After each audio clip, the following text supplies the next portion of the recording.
to introduce Michael.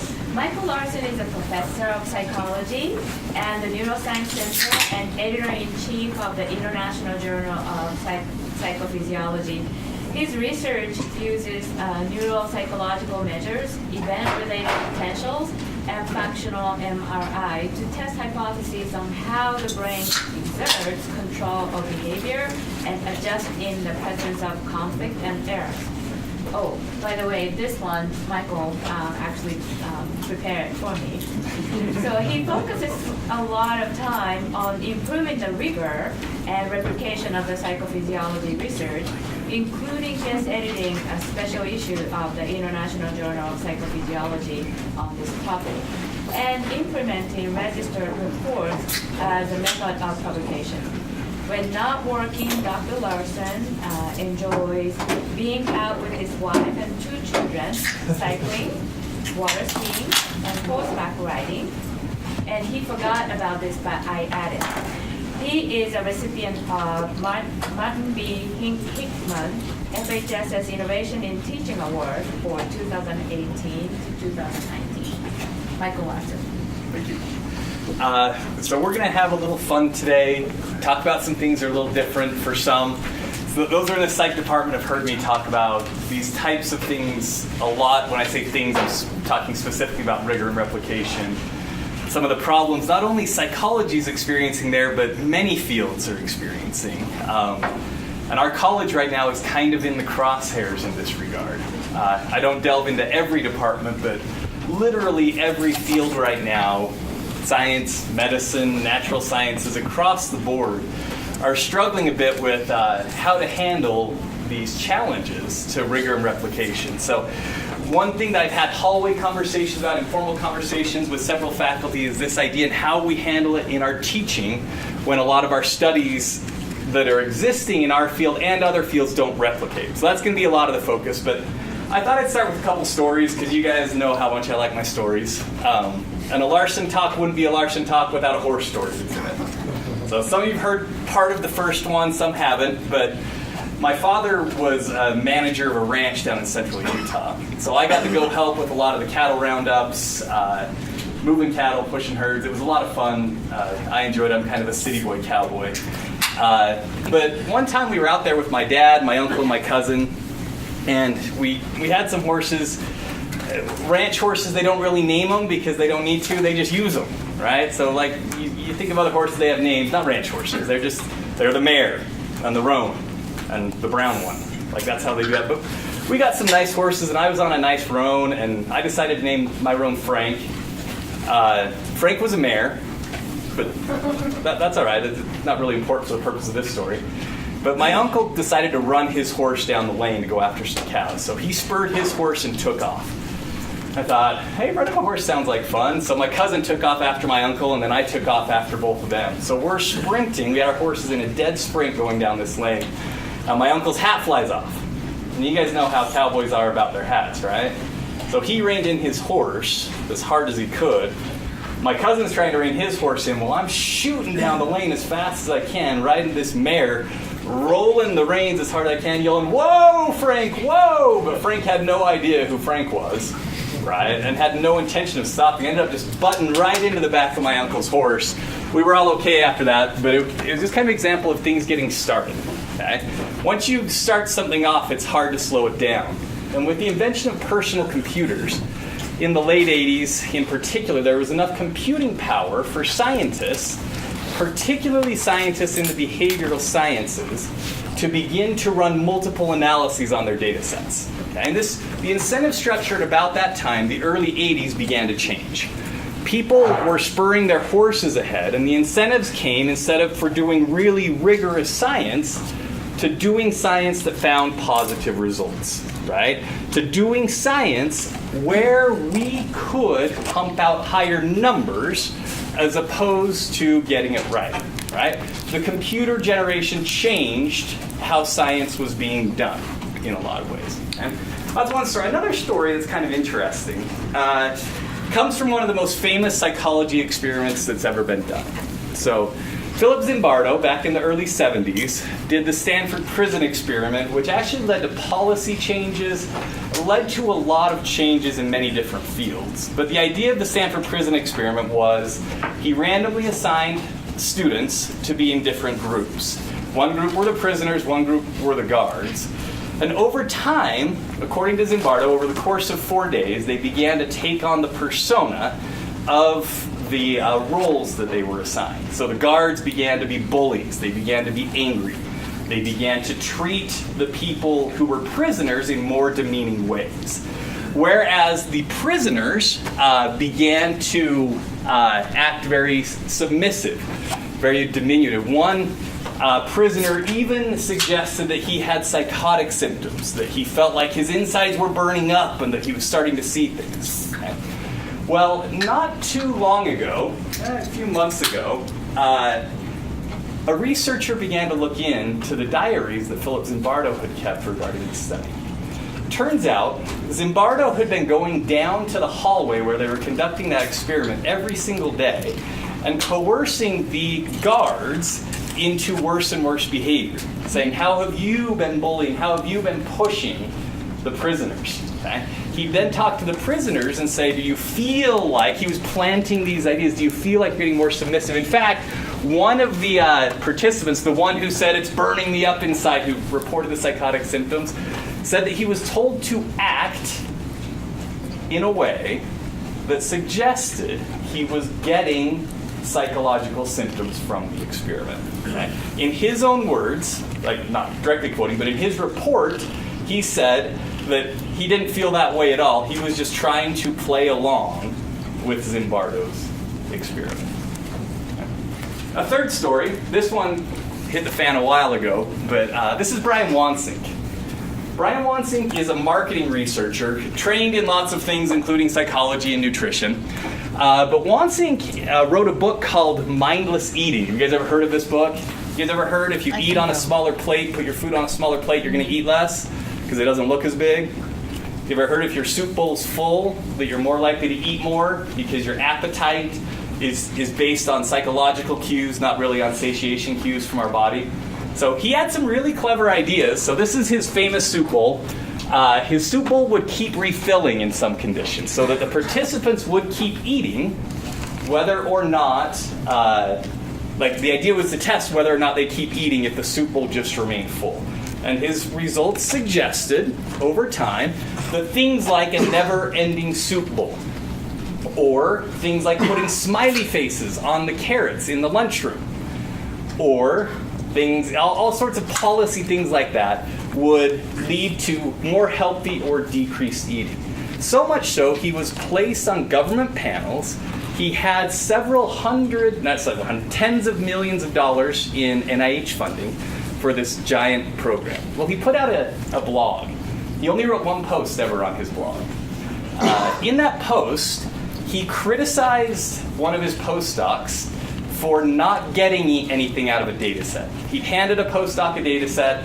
They were finding no results. He was very upset with this. Okay? He handed a different postdoc another data set, and that postdoc found things, previously a null data set, but found 5 papers worth of studies, of significant results from that data set.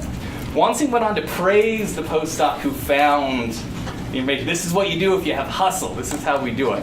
Whereas the other postdoc, he kind of put him down. He was like, hey, you're not doing very good, you should have more hustle. That other postdoc eventually left science, went into a different field.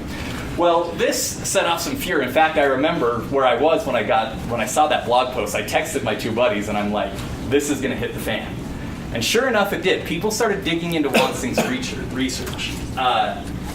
What they found was a large-scale pattern of what we call p-hacking, data flexibility, wherein he'd run analyses until he'd find something, like his postdoc did, then report it. Not only that, they found worse. They found straight-up academic fraud was happening. So they did an open records request. This email is one of the most damning of them all.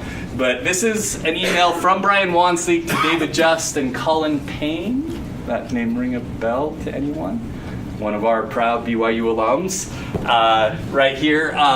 But this really is the take home of the email. One sticking point is that although the stickers increased apple selection by 71%, think about that. They put smiley face stickers on apples, and kids were now eating 71% more apples because of smiley face stickers. How many of you have children? How many of you believe that they would be 71% more likely to eat an apple with a smiley face on it? My boy, literally, if I touch him with a strawberry, he will have a tantrum. Freak out.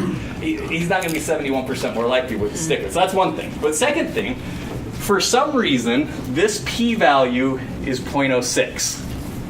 It seems to me it should be lower. This is troubling. Do you want to take a look at it and see what you think? If you get the data and it needs some tweaking, it would be good to get that one p-value below 0.05. Okay. Last week, Brian Wansing's research, and Cornell, I think I just broke science. He officially was dismissed for academic misconduct. He's had 13 papers retracted thus far, and he's had 16 papers corrected by journals. A large-scale pattern of academic flexibility and fraud. Now, we may think that these are some isolated instances, but really they're not. Right? When we think of science, we think of replication being that bedrock, right? Replication is the bedrock of science. It's what separates scientific practices from pseudoscience, right? Any of us can come up with ideas, but it's in the testing of those ideas and looking for the evidential value in those ideas, that sets our practice apart from others. Well, given that replication is the bedrock of science, one would think that most of our science would replicate, right? Well, one study looked at the top 10 psych journals from 1900 onward, from the 1900s. 1.6 used the term replication. Are we replicating very often? Not a ton, particularly across the social sciences. They took 500 of those 1.6%. Only 68% of those that used the term replication were actually designed to replicate anything. Okay. You guys have probably heard about the Open Science Project. It was a giant replication project where they took 100 famous psychology studies. They wanted to see if those would replicate. Only a third, 36% precisely, replicated in the same direction. All of those had a smaller effect size than the original studies. Okay?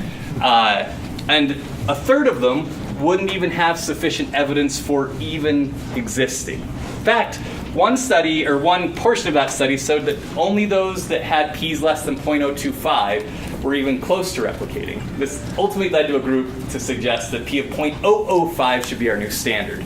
That's a different conversation for a different day, but this is kind of an interesting idea. So this is psych, right? The problems are limited to us psychologists. Yep. Nowhere else, right? We're believers there, right? So I'm breaking science over and over again. There we go. What about some of the big hitters? They just looked at all, these aren't just psych, these are across the social sciences. This came out about 3 weeks ago. Looking at 21 social science papers that were published in Nature and Science, right? These are the best journals, right? By impact factor. One of the bloggers I like to read calls these the periodicals because he says that they're like the least trustworthy journals. But that's, again, a different conversation. 21 social science papers.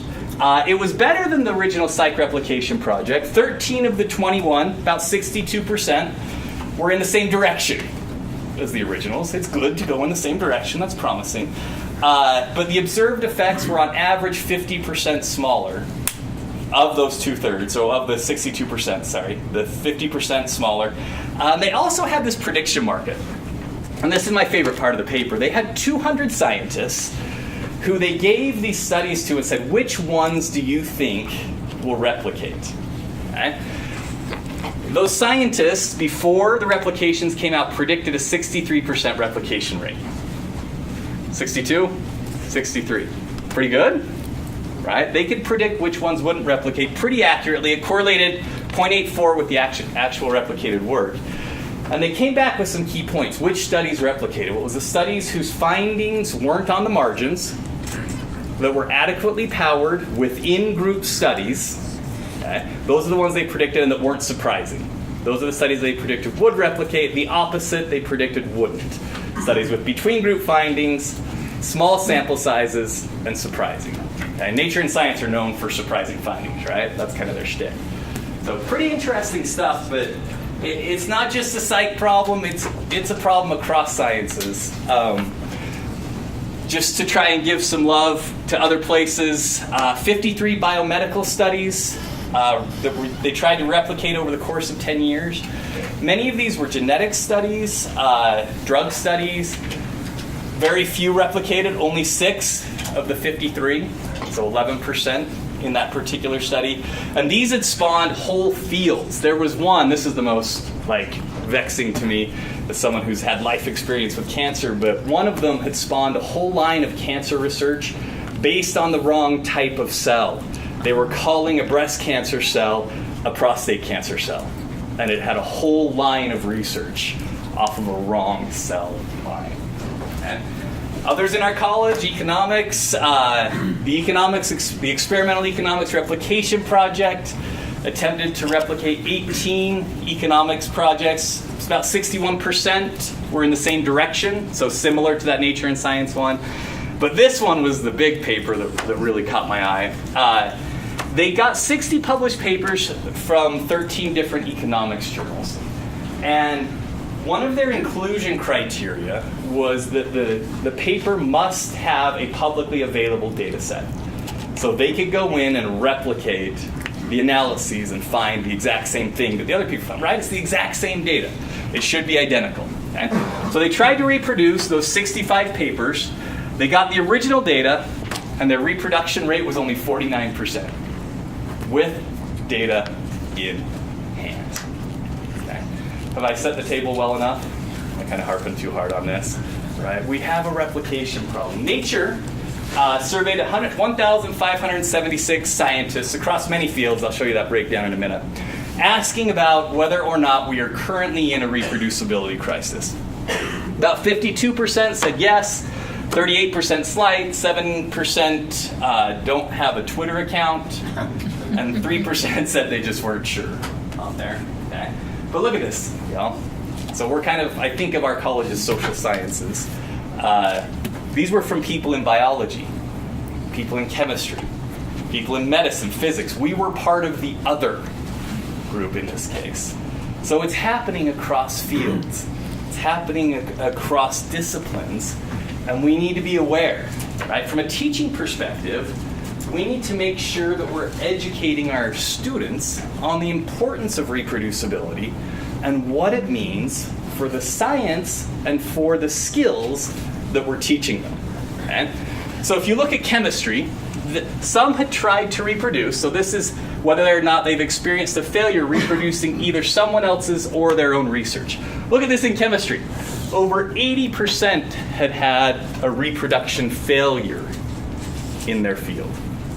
Okay? With someone else's work, and we're shooting 60% for their own work. Biology, similarly high. Medicine, over 60%. I mean, it is a very high number where people are struggling with replication and rigor in their science. So why is this happening? Let's come back to the horse analogy, right? My uncle took off on the horse. My horse wanted to follow my uncle, right? That's what horses do. They follow each other. That's kind of what academics do too. Sorry, not to. We're not horses. But you get the idea, right? The field took off. We got ahead of our methods in a way that wasn't healthy for our science. We started focusing on the numbers instead of focusing on the quality. And this led to many questionable research practices. If your job is being kept because you publish X number of articles, if you get your raises based on X number of articles, what are we going to shoot for? X number of articles, right? We're going to shoot towards a number. This survey data kill me. So they did a survey of 6,000 American Psychological Association members. Okay? 74% of those members reported they don't report all their dependent variables in their studies. They cherry pick the ones that they're either interested in or that had a significant result. Okay? 71% analyzed their data multiple times, introducing type 1 error throughout, and then stopped collecting once they hit p less than 0.05. Yikes. Okay. 54% reported engaging in harking. So what we call harking is hypothesizing after the results are known. In other words, they mined their data, found p less than 0.05, and then made up an introduction to support that. Right? They made up their hypotheses post hoc rather than a priori. 50% omitted negative findings, but accepted their positive findings with no scrutiny. When in reality, these should be happening so much less frequently than negative findings, right? Yeah. And 1.7% admitted to fabricating data. Like, it was an anonymous survey, but can you believe that? The number was that high. Like, that number always blows me away. So 1.7% admitted to fabricating data. So these questionable research practices are designed to get published, right? We're not designing our studies in a way, I'm not saying we, but the field is not necessarily designing our studies in a way to get good science, but rather to get published. And more problems have arisen from this. If you look at grant applications, they want your science to be good, but the first box they talk about when I do an NIH grant application is whether or not it was innovative, right? So there's a larger focus on innovation than there is on rigor and replicability. A larger focus on positive results than null results, when in actuality, we should be having null results far more frequently than positive results. But you don't see it. You don't see it very often in journals. Our power is remarkably low. Two big studies by a gentleman named Ioannidis show essentially, in the title of one of his papers is Why Most Published Research Findings Are False. And he goes on to outline why these small sample sizes lead to inflated effects that, if you fill out the sampling distribution, will no longer be present. Okay? And we're talking some of the major groundbreaking studies of our time. Elder Uchtdorf referenced the marshmallow study once.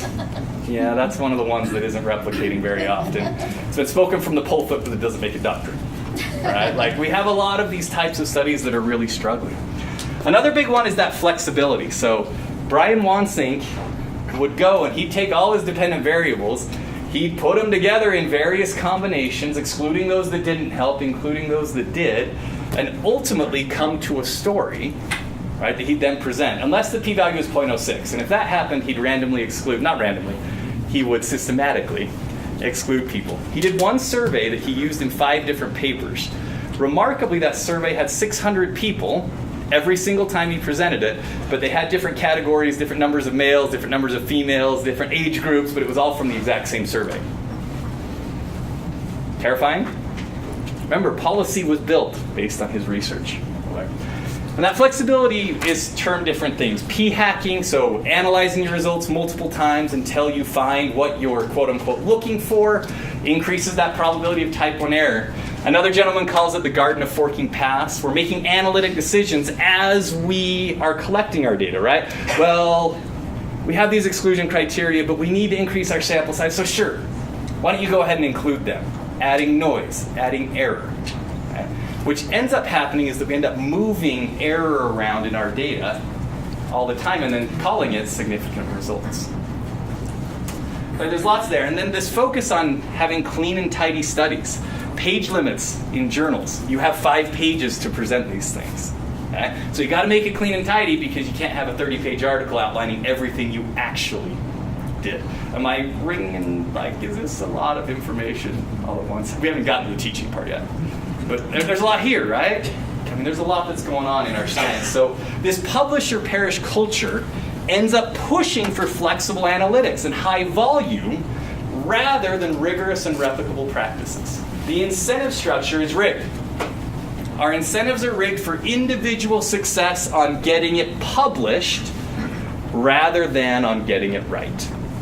And I'm here, and a lot of us are here, many people are talking and say we need to flip that incentive structure. We need to begin incentivizing getting it right and then getting it published rather than focusing on those raw numbers over and over again. Okay? So how can we change the landscape? Well, first thing we have to do is change the incentive structure.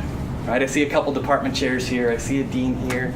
This is important stuff. We need to be focusing not only on the number that people are getting out, but we need to be focusing on doing clear and replicable science throughout our college. Okay? Just very briefly in psych, what we're trying to do is change that incentive structure where built into our stewardship guidelines, we now have, for lack of a better term, extra credit. We have a quantity criteria and a quality criteria, and those two get averaged together during each stewardship cycle. Quantity criteria is just the same number base we've always had, but quality criteria include things like sample size calculations, include things like pre-registering, I'll get to this in a second, but pre-registering studies, registered reports. All of those things are now being included in our yearly evaluations of faculty. But not only there, those exact same guidelines were recently implemented and accepted into our rank and status guidelines. So now rank and status in our department isn't only you have to hit a number, but you have to hit a number well. You have to hit a number using appropriate rigor and appropriate open science type practices to help push the field forward. We want to be on the front end. We don't want to be on the back end following. We want to be on the front end improving. Our recent APA, we recently got reaccredited, and they praised our department for moving in this direction. In fact, they said it was a pretty big deal, didn't they, Patrick? So it's something that outside folks notice as well. Okay? I'm not going to talk about the 7 deadly sins. We're running out of time. So, but I have an additional idea. We need to change incentives, but we also need to train the rising generation a little bit differently. We need to change the culture of science beginning at the undergraduate level in order to improve things, not only now, but in the generations to come. Yeah. So this is a pretty famous quote from a guy named Joseph Hilgard. He's speaking specifically of some of the older studies in family science and psychology. He says, I hate teaching the classics. The reason he gives is that many of the classic studies in our fields aren't replicated, right? So some of the marshmallow study, Zimbardo, a lot of these food science studies, and we go on and on. The old people priming that if you walk differently, people will view older people as less capable or less competent. Many of the classic studies, Milgram even, isn't fully replicating, which is one of the huge psychology heavy hitters. So he teaches a Psych 111, the equivalent of Psych 111, and his statement is he hates teaching the classes. They have small sample sizes. They have effects that when aggregated across sites aren't replicated. Okay? So what do you guys think? Should we still be teaching the classics that subsequent studies don't replicate? Should we be teaching students about these replication problems? Wouldn't this undermine confidence in our students for what we do have to offer? Oh, just take a second to the people around you. I know we don't do this often, but take a second, people around you, talk about these two questions. What do you think? Do you think we should be teaching things that don't replicate? And do you think we should be teaching students about this problem at all? Take 2 or 3 minutes. Go ahead, I'll wander around and listen. Okay. Especially with cultures changing. So, I'm curious.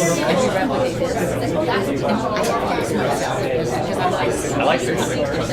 I'm curious, probably what people thought about both these questions in their little groups. I'm going to pick on Jeremy for a second because he said something that resonated with me.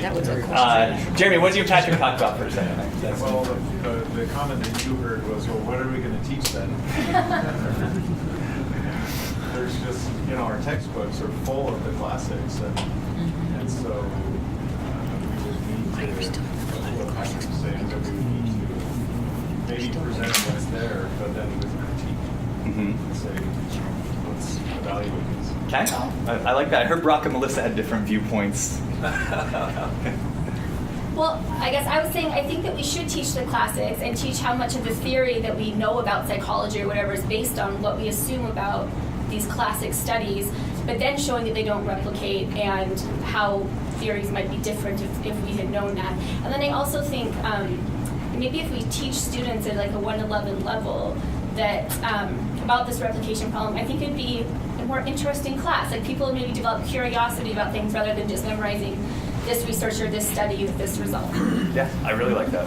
Yeah, so my take on it was that we have to be careful though, right? Because if students have heard about Milgram and Little Albert and Stanford Prison Experiment before, right? So they come into with this pre-existing knowledge, and then we tell them all that this is BS, it doesn't replicate, they're going to come out. We need to be careful that they don't come out saying, all of psychology is BS, we don't need to pay attention. Yeah. Well, it's kind of a balancing act, right? I mean, it's not just psychology, but across fields, this idea of are we eroding trust? Nawako just told me our enrollment in psych is about as high as it's been in my 10 years I've been here. So people still like psych. What data set are they using? That's a good question. I don't know. She just told me. You just stretch here, you have words. Well, when you say replicate, Michael, can you just tell me how you operationalize that? Because replication is a tricky thing. Mm-hmm. So talk to me when you're reading this and when you're looking. Tell me what you mean by that. Yeah. So broadly speaking, the field, the replication folks talk about it in two different ways. So you have what are known as direct replications and conceptual replications. A direct replication is taking as close to the same stimuli, recruitment methods as much as you can and trying to directly replicate those effects. Those are the ones they use what are called many labs type studies. So Braithwaite Baldwin and I recently participated in one where we're seeing if soccer hooligans, like if you portray a soccer hooligan, if people think your IQ is smaller than if they think you're a professor. Now, this was a big social psych study from 1998. We were part of how many labs? Yeah, I mean, several thousand participants, and we directly replicated the stimuli as close as we could, the procedures as close as we could, and interestingly, the BYU students were second highest in being skewed by that thing. For whatever that's worth, authority matters a lot to BYU students. I think we can all agree on that. Whereas other labs were totally different, but it was a direct replication, and the end result was null. And so we felt pretty confident in saying, with this big sample, this replication, we don't buy this the way we did. A conceptual replication takes it a different direction. Instead of directly replicating everything, they're trying to take a concept and spin off it. Is it something similar to what Brock found? Is it something similar to what someone else found? And those tend to be a little more one-off, tend to be a little different, and can normally find something that fits the pattern. Right? If you do enough analyses, you'll find something there, whereas the direct replications aren't holding up in the same way. Does that help?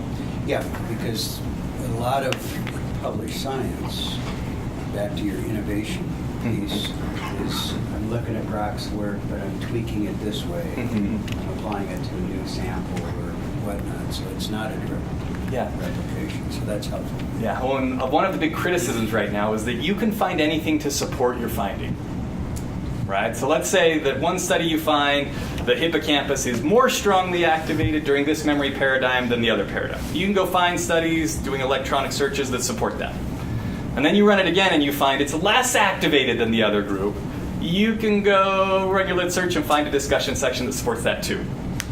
Right? And so because of these conceptual one-off replications, you can tailor your discussion section such that you're always replicating conceptually something. That's one of the big criticisms of conceptual replication.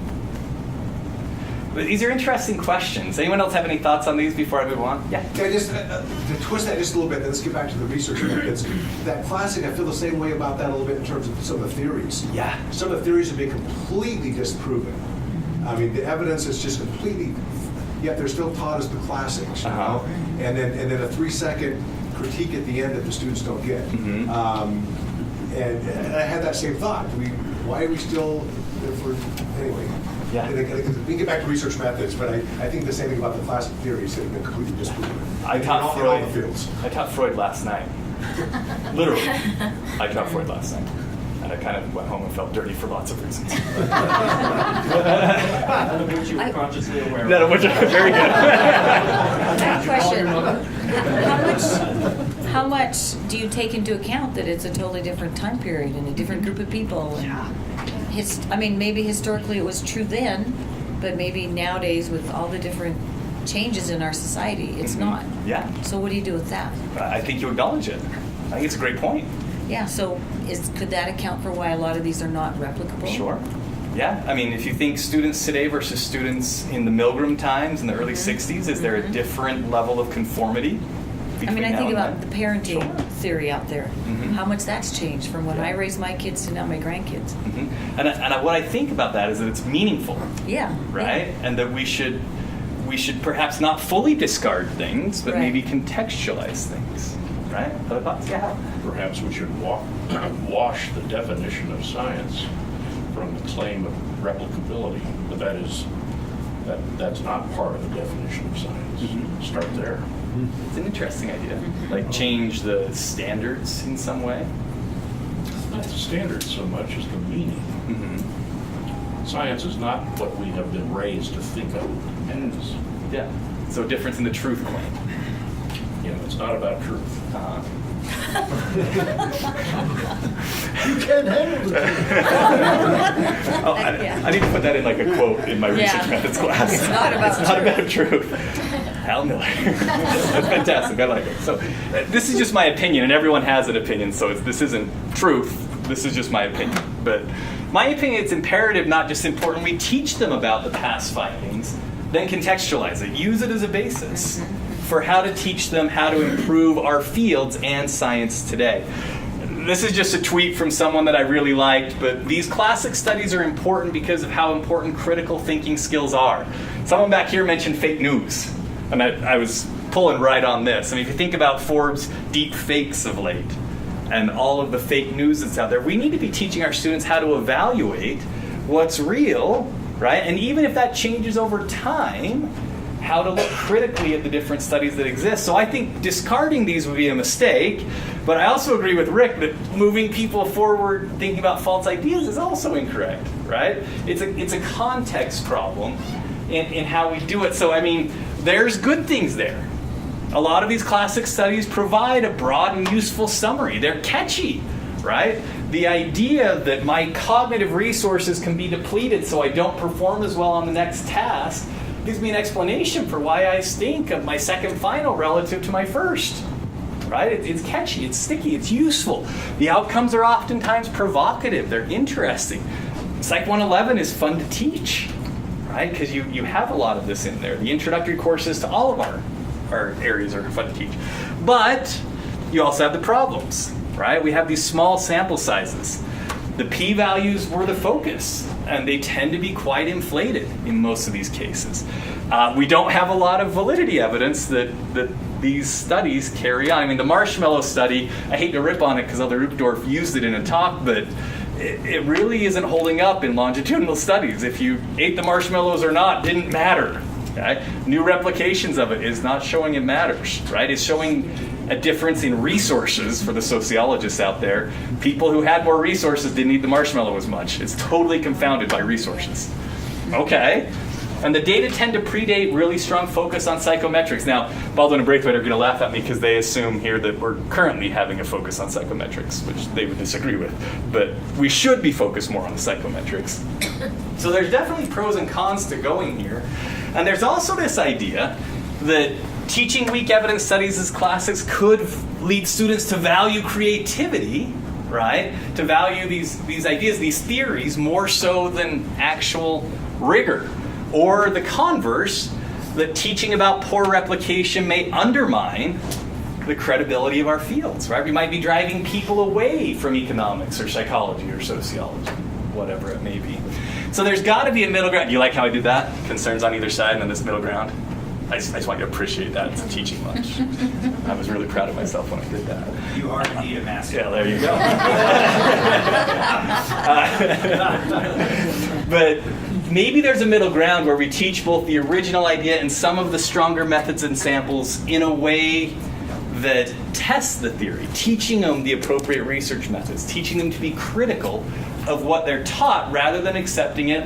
I think it was Melissa that said it as just memorized facts, right? The truth claims, I think, need to change with what we're doing there. So a great article recently came out. So this is 2018. You can read the title there, How and Whether to Teach Undergraduates About the Replication Crisis. They took 194 undergrads, and they did a 1-hour lecture on all the stuff I've talked about today. Okay? They talked about sample sizes. They talked about replication problems. Crammed all into a 1-hour lecture. For the record, that lecture is available and all their data on the Open Science Framework. You could try and replicate this study tomorrow if you wanted. Everything you need is there for you to do it. Okay? But during that 1 hour lecture, they gave all these students information. They did a pre-post survey 1 week on either side of the class, so a week pre, a week post. They had them do some readings in the middle, so it wasn't super clear exactly what they were measuring there.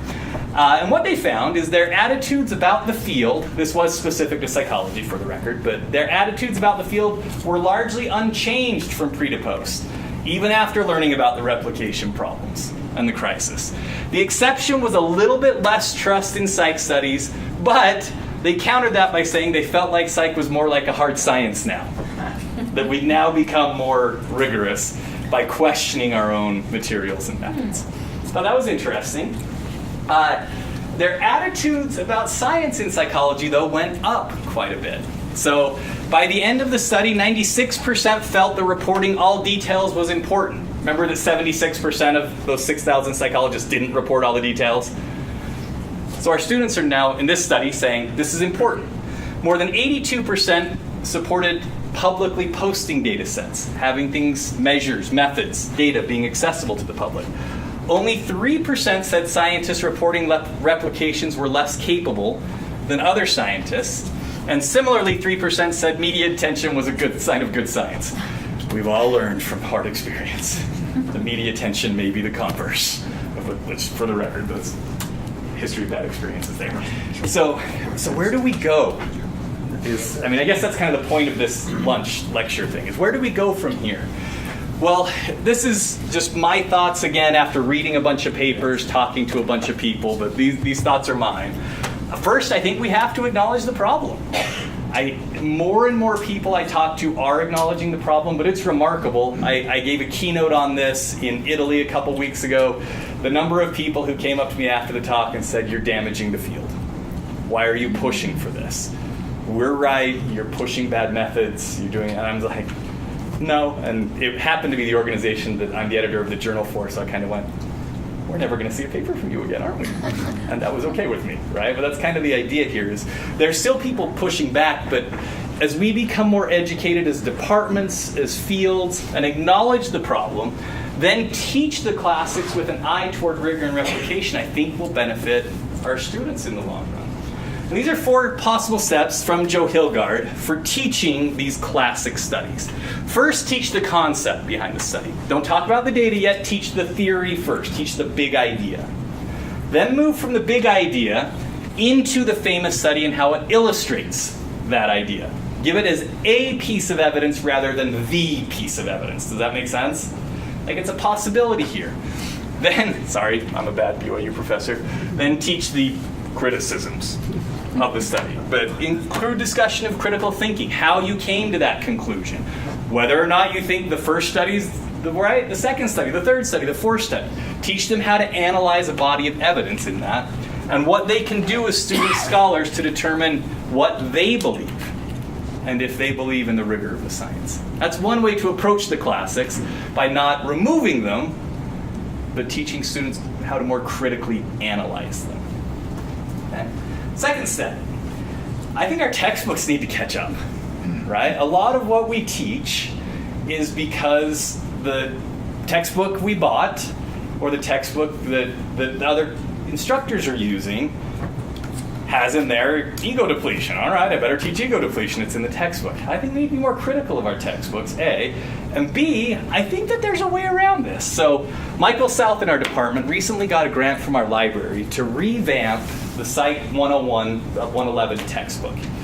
What he did is he went to these open source textbooks and pulled modules for the individual areas. There are many of these open source textbooks popping up. They're under a Creative Commons license, which means that you can use them, you can move them, you can change paragraphs, so long as you just attribute your source at the beginning. They're free to you, they're free to students, and you can even compile them, and BYU presses will reprint them for you because you're under a Creative Commons license. Okay? So he used that. He had some mixed success. I think it's still new enough that he's not all the way there. I've been digging around for some resources myself, and well, just a couple things on that. But I think that our current textbooks are unintentionally uninforming our students, right? They're behind. textbooks take a long time to write. So many of the textbooks, even published in 2018, were written in 2014, right? They're way behind. And this field right now is moving so fast. Replications, I mean, you think about neuroscience. Neuroscience textbooks vex me more than anything because I teach something that was disproven 3 days before, right? So they're always moving fast. Well, these open source textbooks allow you to modularize your different things, pull modules in, take modules out, and you can do it on a semester by semester basis. One of the best I found is Nova. And Nova is a textbook module maker that people contribute to. You can just get a login online, and it gives you access to these different modules. Psych is kind of at the forefront of this. So you can go in and you can develop a whole introductory psych text based on these Nova modules. And then your students say, how much does it cost? And they're used to $208, right? And you get to tell them it's free. And then each module is written by experts in those areas that you compiled for them to use. There's modules for social psych. I mean, there's whole social psych books out there. There's modules for abnormal psych. I assume there's similar things across fields. And I know that our library got a FHSSS grant for making open source or for acquiring and putting together open source textbooks here at BYU. So what we do is we access the University of Michigan database that has many open source textbooks. If you want to learn more, you can go talk to the librarian in our area. She's really good, and she helped me and Michael South look into this. And there are library grants available for you or your TAs to put together open source textbooks. Help students because they're cheap, help you because you're up to date, right? And they're a pretty cool resource. So that's just a second idea. A third idea is to be a little more direct. Directly teach these methods of open science and rigorous and replicable research. I had a great opportunity to teach both a boot camp and then a replication course in my department. In both of these, we focused on like pre-registration, we focused on open science, we focused on all of these rigorous and replicable methods. The students didn't come out less trustworthy of sight. They came out cynical in some ways, but they came out with good skills, and they came out with this idea that they want to do better. So from the replication class in particular, we're going to Canada next week to present an analysis of how good the evidential value is in my little sub-area of psychology. And we've already submitted a paper on that, got a really nice first report, and got to revise and resubmit on it that we're excited about. So there's a lot of good things you can do, but really, even in graduate courses, you can have them do a replication. Scott Braithwaite had his students pre-register a study. For those that don't know, normally we design, collect, analyze, report. Peer review happens there, then we publish it, right? When we're done, after all the analyses have taken place. Pre-registration means that you develop an idea, you design your study, then either you post it right there, or some journals you can submit it. It gets peer reviewed at this stage, and then they say they will, it's called a peer or phase 1 acceptance. They will accept your paper regardless of the findings. Your design is good enough, your sample is good enough, all these things are good enough. We will accept it. Then you finish. It gets a brief stage 2 peer review. All stage 2 does is say, did you do what you said you were going to do in stage 1? They accept it, and off you go. Okay? A way to prevent that harking, the p-hacking, the garden of forking fast, whatever you want to call it, really good. Braithwaite had his students do it using the Open Science Framework. The Open Science Framework, this is the number of pre-registrations over the last 4 years. It's exponentially growing. This is catching on, is becoming the new way of doing science. In fact, if you pre-register a study right now and complete it, you'll get $1,000 from the Open Science Foundation, Open Science Framework. I always say that wrong. I just think it's interesting you're talking about the incentives, because in my experience so far, teaching undergraduate and graduate students about replication issues, the opposite of distrust is not, like, there be some healthy cynicism or at least skepticism. It seems like most of the resistance comes from faculty and people, professionals, because the incentives are opposite, right? Of what we need them to be to have good science. The incentives are, you get professorships by having lots and lots of publications, and you get awards and attention, and when your face is on the front of BYU.edu and those sorts of things, those are the kinds of things that get donors to show up and all those sorts of things, and so we reward that. And all you have to do is look at our conversation as a faculty around when to change stewardship documents, and it creates huge amounts of anxiety because we're happy, thank you very much, being able to just counter publication.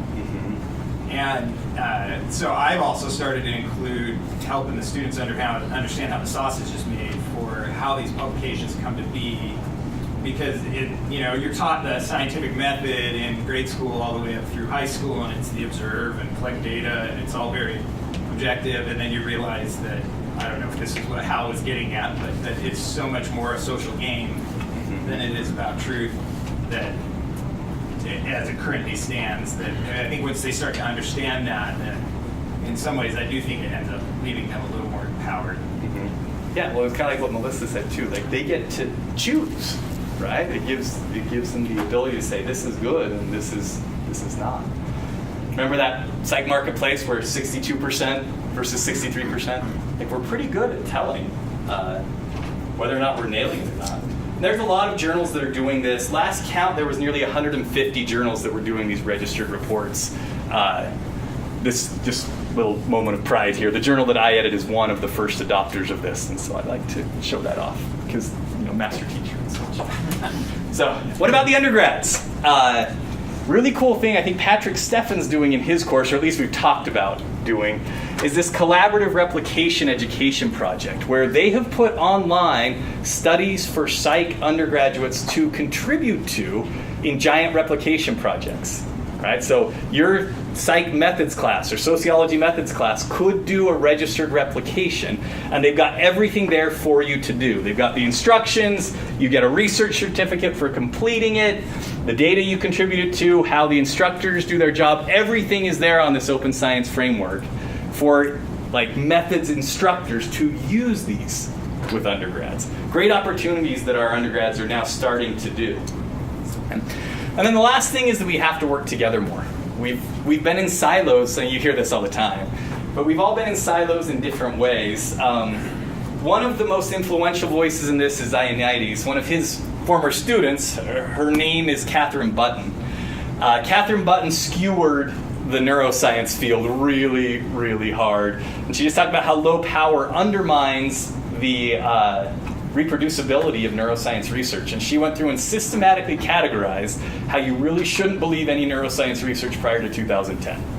It's a painful read. It's a very painful read because it just skewers our field. But she has come up with an undergraduate reproducibility idea where she got together with 3 other universities and they determined 3 projects they were going to do together. So they developed this collaboration wherein each semester the methods courses from those 3 universities contribute data, the students analyze them, and then they're working them through to publication. They're in their 3rd year of doing this, and they've had success every single year in replicating studies. Whether or not the results replicate is a different story. But they've had a successful experience with these 3 universities every year. And she calls it the reboot of undergraduate courses, teaching them how to do reproducible science with collaborators across universities in ways that are standardized. It's a very impressive Nature editorial if you're ever interested in reading it. So, in short, I think we have a replication problem. Our college isn't immune to it. If you look at psych, we're really in the forefront of it. But it's across social science, it's across physical sciences. I mean, it's pretty much everywhere right now. And I think that we do our students a service by acknowledging it and teaching accordingly. Okay? I think we need to shift our incentives, both in university levels, departments, colleges. I think we also need to shift incentives in the classroom. We need to give students incentives for learning about this, for doing a pre-registered study.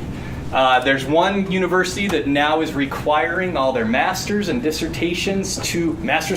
dissertations to be pre-registered. It's amazing. I mean, it's just like the proposal, right? You take your proposal and you pre-register it. It's really just one simple extra step. We're not quite there yet in our department, but hopefully we can keep pushing there, right? It's a really good idea. I have a student that's applying for jobs right now, and in about a third to a half of his applications, they're requiring a statement on how he has implemented rigorous, replicable, and open science in his papers to date. So it's becoming a thing for new faculty as they get hired, so it's important that incentive is moving. We can implement this stuff. There's resources out there. If you want to come to me, there's open textbooks. There's resources on the Open Science Framework. There's lots of resources. We just need to move in this direction and start using pre-registration, registered reports as a tool to teach our students how to do good science in a mentoring perspective. Rather than going backward and showing them how to fish through a data set, teach them how to do it a priori. Throw it up online, stand behind what we believe, and then do it accordingly. And finally, I believe collaboration, openness, they're the key to making this happen. We have to acknowledge our fields and even our own work aren't perfect, right?